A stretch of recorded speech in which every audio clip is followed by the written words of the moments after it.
네, 오늘 우리 시장 살짝 쉬어가고 있습니다. 지수가 주춤할 때 기회를 삼아보면 좋겠죠. 내 포트폴리오에 어떤 종목을 넣어보면 좋을까요? 전문가와 함께 해보도록 하겠습니다. 송태현 유한타증권 차장 모셨습니다. 어서 오세요. 반갑습니다. 네, 안녕하세요. 네, 바로 섹터로 넘어가 보도록 할게요. 차장님이 눈여겨보고 계시는 업종은 어떤 업종이 될까요? 방산을 가지고 오셨고 2차 전지도 회피하자. 계속 나오고 있는 것 같아요. 지금 2차 전지랑 자동차주가 뚜렷한 모멘텀이 부재해서 계속해서 밀리고 있는데 회피 먼저 들어볼게요. 2차 전지는 여전히 좀 관망해야 되는 겁니까? 사실 오늘 같은 경우에는 이제 리튬 관련된 종목군들이 어제부터 강하죠. 조금씩 미국에서 또 소식이 있었고. 그렇죠. 네. 그런 부분이 이제 2차 전지 전반적으로 섹터를 더욱더 좋게 만들어줄 이슈인가 아니면 이것 자체는 이제 리튬 관련된 종목군에 한해서만 약간의 이 테마성으로만 움직이는 것인가 이러한 관점에서 봤을 때에는 결국은 테마성으로 움직일 가능성이 상당히 높다라고 생각을 해볼 수 있는 것 같고요. 만약 리튬 아메리카가 사실 이제 이 미국 시장에서 90% 정도가 상승이 나오게 되면서 움직였던 부분이 있었었는데 그런 부분에 이제 이 탄력도가 둔화가 됐을 경우에는 결국은 국내에 있는 리튬 관련된 종목군들도 결국 상승폭을 되돌리거나 아니면은 결국 하락으로 전환이 될 수밖에 없게 되는 이 부분이라고 저는 좀 생각을 하고 있어요. 그렇게 되면 2차 전지에 관련된 종목군들을 과연 언제 접근하는 것이 좋을 것인가라는 이러한 네. 이제 이 의문 혹은 이제 생각이 많이 드실 수밖에 없게 될 텐데요. 그런 부분에서 봤을 때에는 결국은 3분기 실적에 대한 부분이 과연 얼마만큼이나 이제 기업 실적에도 잘 나타내는가 이 부분이 더 중요하다라고 생각을 하고 있어요. 지금 사실상 2차 전지에서 계속적으로 유망하다라고 얘기를 하는 쪽을 보게 되면은 ESS 쪽에 대한 부분이 계속 이야기가 나오고 있습니다. 그 얼마 전에도 2차 전지가 한번 강하게 움직였을 때에도 결국 거기서 볼 것은 ESS 밖에 없다라고 얘기를 했었었는데 그 부분 자체가 지금은 기대감을 조금 많이 내려가는 부분이 있는 것 같아요. 그렇기 때문에 다시 한 번 더 3분기에 주요 관련된 기업들이 실적 발표를 하게 되면서 ESS에 대한 성장 폭이라든지 이런 부분을 다시 한번 보여줘야지만 그때 이제 주가는 다시 한 번 더 반영이 나오기 시작을 하지 않을까라고 생각을 하고 있고요. 그 전까지는 2차 전지 관련된 종목군들이 중간중간 반등이 나오게 된다 하더라도 결국 지금 잘 가던 종목군들이 다시 상승이 나오게 됐을 때 수급이 뺏길 수밖에 없으니까 그 부분에서는 우리가 접근을 하지 말자라고 말씀드리도록 하겠습니다. 아직까지는 2차 전지를 좀 관망하면서 지켜봐야 되는 시기인 것 같다라고 말씀해 주셨고요. 반대로 집중 섹터는 방산 들고 오셨습니다. 방산 같은 경우에 어제 좀 강한 시세를 받아갔습니다. 트럼프 대통령의 테러 강경 발언이 계속해서 나오면서 투자 심리를 좀 개선시킨 것 같고요. 오늘은 강하지는 않지만 그래도 좀 빨간불 지켜가고 있는데 상승의 흐름, 연속성을 어디까지 보십니까? 사실 반도체와 바이오가 약해졌을 때는 결국은 다시 돌아갈 수 있는 섹터가 뭐 조선, 방산, 이제 원 결국은 갈 수밖에 없을 테니까 그런 부분에서 생각을 해봤을 때 이제 반도체와 바이오가 이 추석 전까지 일부 쉬어가는 그림이 나왔을 때의 대안으로서 결국은 방산은 움직일 수밖에 없는 부분이 많지 않나라고 생각을 하고 있습니다. 말씀을 하신 것처럼 이제 트럼프 대통령에 대한 대러시아 관련된 강경한 발언이라든지 이런 부분들이 결국은 이제 유럽 시장에서에 대한 이제 국내 방산 업체들에 대한 수주가 추가적으로 나올 수밖에 없는 부분이 많아질 수밖에 없다라고 좀 보시면 될 것 같고요.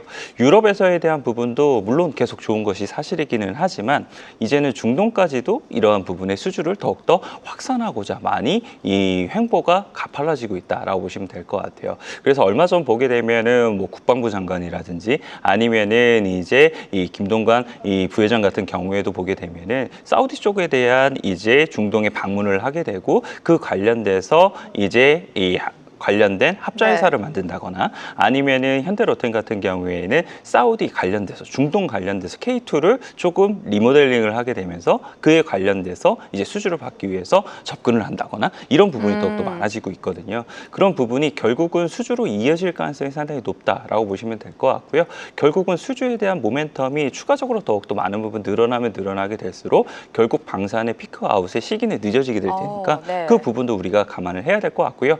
그리고 10월 말 정도에 보게 되면 에이펙 이제 정상회담 있잖아요. 거기서도 이제 이 K 방산 관련돼서 추가적인 수주에 대한 부분이 기대감을 가져볼 수 있는 부분이 있을 테니까 그때까지 조금 이 수급에 대한 부분을 끌어갈 수 있는 여러 동력 원인이 되지 않을까 이렇게 좀 생각을 하고 있습니다. 네, 그러네요. 유럽과 중동 수주에 대한 기대감 그리고 10월에 예정되어 있는 에이펙을 통해서도 좀 실질적인 성과를 기대해 볼 만하다.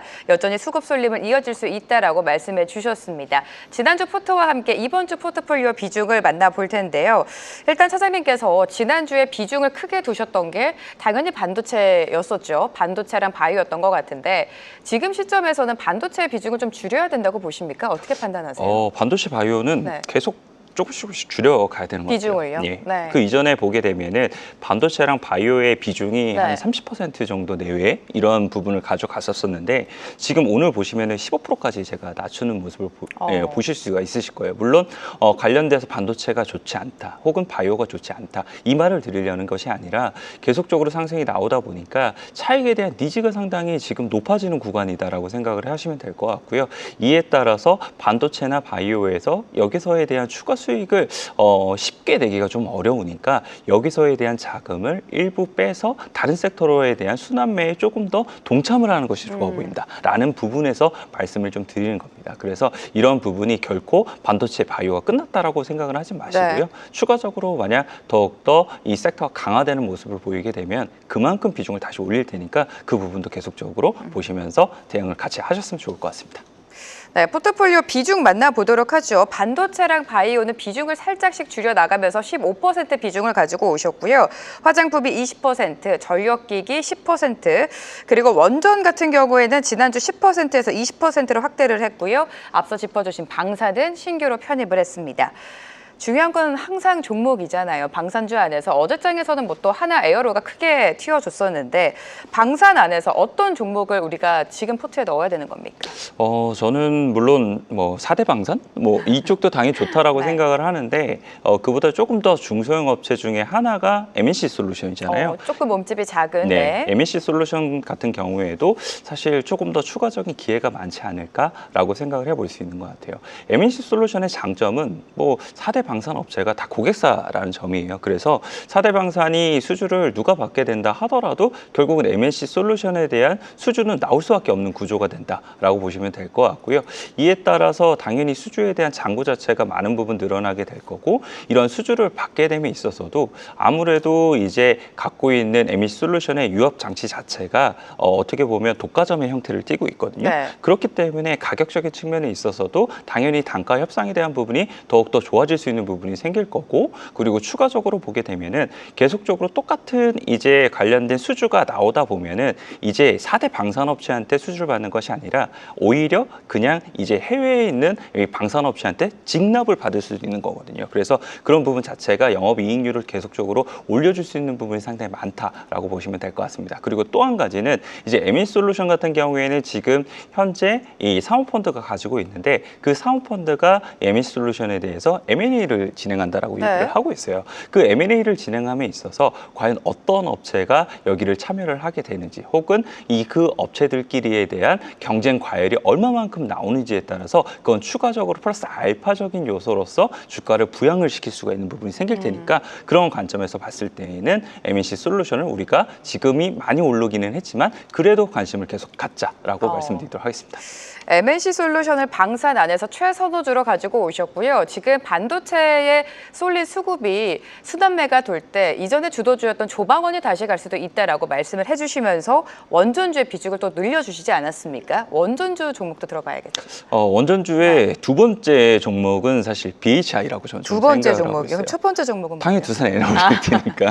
네. 네. 그래서 BHI 같은 경우에도 보게 되면은 이미 실적이 상당히 잘 나오고 있습니다.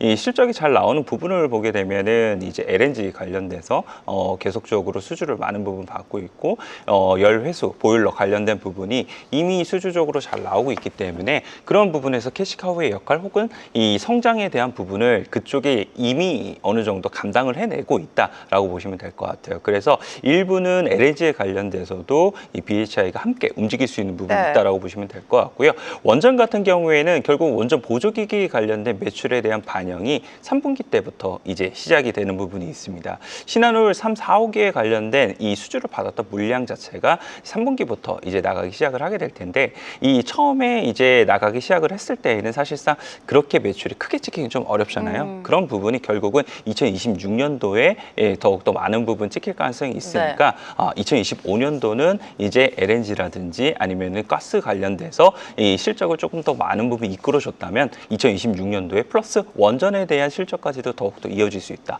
그런 관점에서 생각을 해봤을 때 두산 에너빌리티가 첫 번째로 많은 부분 움직이게 되면, 그 두 번째로는 BHI가 관련돼서 추가적으로 조금 더 베타가 높게 움직일 수 있지 않겠는가라는 생각에서 두산 에너빌리티와 BHI를 같이 가져가시는 건 상당히 괜찮을 수 있는 방법이 될 수 있다라고 말씀드리도록 하겠습니다. 네, 원전하면 뭐 두산 에너빌리티의 흐름을 계속해서 체크하실 텐데, 오늘 가지고 오신 토픽은 BHI였습니다. BHI가 조금 더 상승의 룸이 있다라고 판단해 주셨으니까요. 참고해 보시기 바라고, 단기 트레이딩 전략으로 짧게 호흡을 짧게 가져갈 만한 종목은 어디가 있을까요?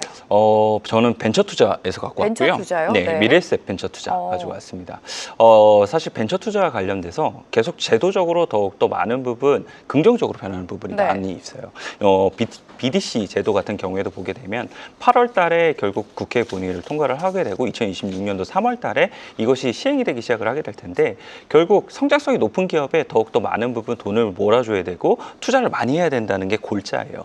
그리고 이재명 대통령 같은 경우에도 계속적으로 AI에 관련된 혁신형 펀드를 만들겠다, 그리고 연기금에 대한 부분을 활용을 하겠다라고 얘기를 하잖아요. 그만큼 벤처 투자에 관련된 부분에 자금이 많은 부분 몰리고 있다는 것은 그만큼 집행에 대한 부분이 상당히 많아지게 될 거고, 그에 따라서 벤처 투자를 담당하고 있는 업체들 같은 경우에는 더욱더 많은 기회가 발생하고 돈도 더 많이 벌 수 있다라는 부분을 의미를 할 수 있는 것 같습니다. 그래서 정책적인 부분에서 벤처 투자 관련된 종목군들이 상당히 눈여겨봐야 될 만한 좋은 종목군이 되고 있다라고 보시면 될 것 같고요. 또 하나는 이제 회수를 하는데 어떤 업체가 나오는지, 이게 상당히 중요할 거예요.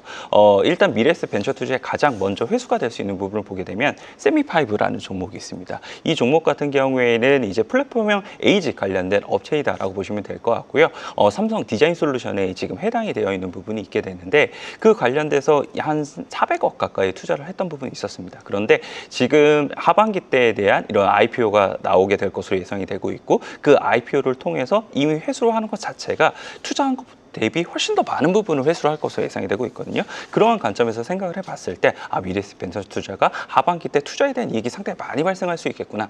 그럼 실적이 더욱더 많이 좋아질 수 있고 주가에 대한 탄력도 더욱더 많은 부분 좋아진다라고 생각을 하시면 될 것 같습니다. 벤처 투자에 사실 관심 있으신 분들 많잖아요. 단기 탑픽 종목으로 미래에셋 벤처 투자 제시해 주셨습니다. 다음 주에 또 한번 리뷰해 보도록 하죠. 송태현 차장과 함께했습니다. 고맙습니다. 계속해서 다양한 경제 이슈를 알고 싶다면 구독과 좋아요, 알림 설정 부탁드립니다. AI 캐스터 권미정이었습니다.